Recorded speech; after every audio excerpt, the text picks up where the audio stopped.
هر بار با دستان لرزان روسریم را سرم می کردم و به چهره داخل آینه ترک خورده خیره می ماندم. جوان بودم. از زیبایی هم چیزی کم نداشتم.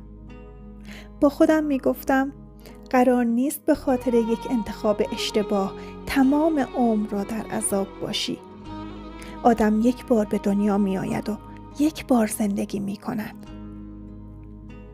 بعد گریه روسریم را سفت‌تر می کردم و چمدانم را بر می داشتم.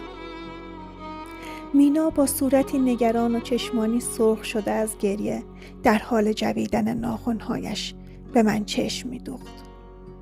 همین تصویر می توانست پاهایم را سست کند.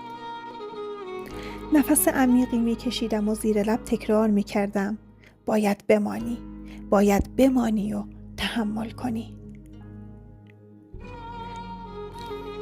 مینا را به امید شیرین شدن زندگی باردار شده بودم.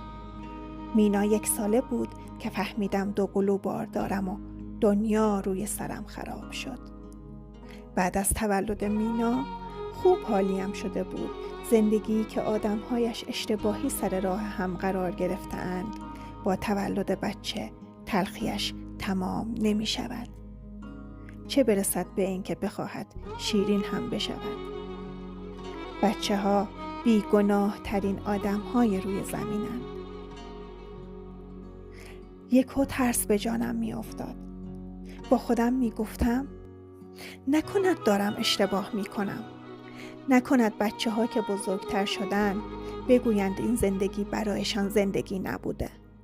که اگر ما جدا می شدیم آنها زندگی بهتری داشتند. و من در نهایت همیشه ماندن را انتخاب می کردم.